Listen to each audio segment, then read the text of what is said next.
The character Vivian, speaking one presumes for Oscar Wilde, turns to the doctrines of the new aesthetics. The first doctrine is this, that art never expresses anything but itself. According to Wilde, art has an independent life and develops along its own lines. And to illustrate this, he notes it need not be realistic in an age of realism, nor spiritual in an age of faith. And contrary to the commonly held view that art is a creation of its time, he asserts, and this is an empirical claim that can be tested, he usually directly opposes it.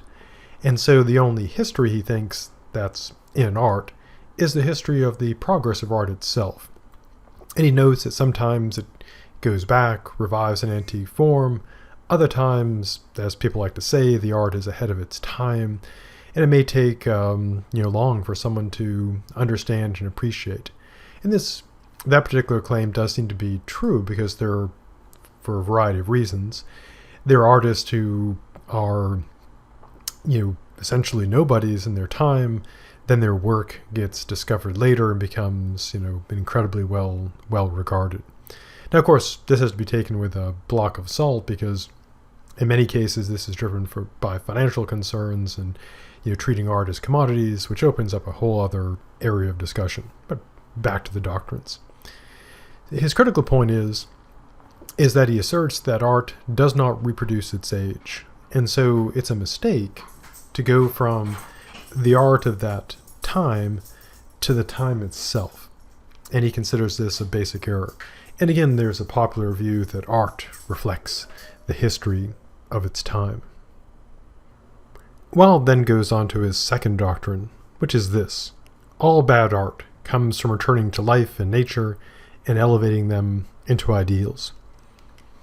He does note that life and nature can be part of art's materials, but he asserts they must be translated into artistic conventions. And when art surrenders its imagination, it surrenders everything. Now he turns to here being critical of realism, and he regards realism as a complete failure. And realism in this context would presumably mean creating works, imitative arts typically, that are, realistic, that look like the thing. Now, he also addresses here a kind of an interesting question about what sort of subject matter, in terms of time, should one focus on. And Wilde asserts that artists should avoid modern form and subject matter, asserting that the century that you should pick should be anyone other than your own. So what's his reasoning here? Well, his reason for this, that he gives for that conclusion, is that the only beautiful things are things that do not concern us, which is an interesting claim and something that is worthy of consideration. He uses the example of Hecuba, and it is because Hecuba is nothing to us that her sorrows are so suitable a motive for tragedy. In terms of the historical, or rather fictional account of Hecuba, Hecuba was the wife of King Priam of Troy and the mother of Hector, Cassandra, and Paris, all famous characters. Although there are many versions of the tale of Hecuba, in all cases she comes to an unpleasant end, suicide, death, or transformation into a dog. And famously, Hecuba's, there's a line that Hecuba is nothing to us. So his belief is that we should not, focus on our own time. And the reason is, initially again, is that beautiful things are things that do not concern us, which, again, is a matter of consideration. Another point he raises in support of this view is the assertion that it is only the modern that ever becomes old-fashioned, that it goes out of date. And he notes that life goes faster than realism, but romanticism is always in front of life. So one thing to support him could be this. Think of the example of movies, and movies that are set, created in a particular time, set very tied to that time. Then if you see them, you can go onto Netflix and Hulu and the YouTubes and see movies from the past. that are very strongly connected to that time. And in many cases, they don't hold up very well, the ones that were considered very good then. One part, of course, is that if they're very strongly tied to the time, then people who don't know that time, know all the peculiarities of it, all the critical things that you need to know in terms of the history and sayings and so forth, in order to understand it, you won't get that. So the movie will come out of date. Comedies usually have this problem.